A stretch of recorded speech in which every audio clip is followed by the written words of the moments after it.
Bayangkan, kamu hidup di dunia tanpa negara, tanpa hukum, tanpa batas wilayah yang jelas. Hanya ada satu aturan, siapa kuat, dia yang bertahan. Lebih dari 4.000 tahun yang lalu, di tanah subur yang diapit oleh sungai besar, lahirlah peradaban pertama manusia. Namanya Sumeria. Disinilah manusia pertama kali membangun kota, menulis, membuat hukum, dan menciptakan sesuatu yang akan mengubah dunia selamanya. Perang. Namun Sumeria tidak sendirian. Di sebelah timurnya berdiri peradaban lain. Kuat, tangguh, dan penuh ambisi. Mereka adalah Elam. Berpusat di kota Susa, Elam bukan sekedar tetangga. Mereka adalah pesaing. Awalnya mungkin hanya perdagangan, pertukaran barang, interaksi biasa. Namun, seperti banyak kisah dalam sejarah manusia, hubungan itu tidak bertahan lama. Karena satu hal sederhana, sumber daya. Tanah subur di Mesopotamia sangat berharga. Air dari sungai menjadi kehidupan, dan jalur perdagangan adalah kekayaan. Dan ketika dua peradaban besar menginginkan hal yang sama, konflik menjadi tak terhindarkan. Sekitar tahun 2700 sebelum Masehi, nama seorang raja mulai muncul dalam catatan kuno, Enme-Baragesi, seorang penguasa dari kota Kish di Sumeria. Dan menurut prasasti kuno, dialah salah satu raja pertama yang memimpin serangan ke Elam. Bayangkan momen itu, pasukan berkumpul, tombak diangkat, perisai disiapkan. Tidak ada strategi modern, tidak ada peta digital, hanya insting dan keberanian. Ketika mereka bergerak menuju wilayah Elam, mereka tidak hanya membawa senjata, mereka membawa satu tujuan, menaklukkan. Dan disitulah sejarah berubah.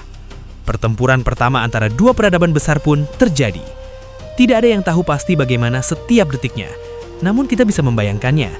Debu berterbangan di bawah kaki pasukan, teriakan perang menggema di udara panas, logam beradu, dan manusia mulai saling membunuh dalam skala besar.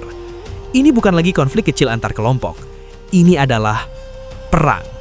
Dan yang mengejutkan, Sumeria menang. Menurut catatan, Enme-Baragesi berhasil mengalahkan Elam. Kemenangan itu bukan hanya soal wilayah, tapi juga simbol kekuasaan. Pesan yang jelas, Sumeria kuat, Sumeria berkuasa, dan siapapun yang melawan akan dihancurkan. Namun cerita tidak berhenti di situ, karena Elam tidak tinggal diam. Mereka bangkit, mereka belajar, dan yang paling penting, mereka membalas. Dalam beberapa periode berikutnya, Elam menyerang balik. Mereka menembus kota-kota Sumeria, membakar, menghancurkan, dan mengambil apa yang mereka inginkan. Perang ini tidak terjadi sekali, tidak dua kali, tapi berulang selama ratusan tahun. Kadang Sumeria menang, kadang Elam yang unggul, dan di tengah semua itu, yang paling menderita adalah rakyat biasa. Petani kehilangan ladang, kota menjadi reruntuhan, kehidupan berubah menjadi perjuangan untuk bertahan. Dan disinilah kita mulai melihat pola yang akan terus berulang sepanjang sejarah manusia. Perang bukan hanya tentang raja, bukan hanya tentang kekuasaan, tapi tentang manusia yang harus hidup di tengah konflik yang tidak mereka pilih. Namun ada satu hal yang membuat perang ini sangat penting. Ini adalah salah satu konflik pertama dalam sejarah yang benar-benar tercatat. Melalui tulisan paku di tablet tanah liat, melalui prasasti yang bertahan ribuan tahun, kita tahu bahwa manusia sudah berperang sejak awal peradaban. Dan alasan mereka tidak jauh berbeda dengan sekarang. Kekuasaan, sumber daya, dan dominasi.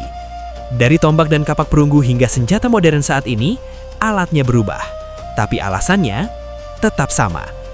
Dan mungkin itulah bagian paling mengerikan dari sejarah ini. Bahwa sejak awal ketika manusia mulai membangun peradaban, mereka juga mulai menemukan cara untuk menghancurkannya. Jadi sekarang aku ingin tanya ke kamu, kalau kamu hidup di zaman itu, tanpa teknologi, tanpa perlindungan, tanpa pilihan, apakah kamu akan ikut berperang atau mencoba bertahan di dunia yang penuh kekacauan? Tulis jawabanmu di komentar.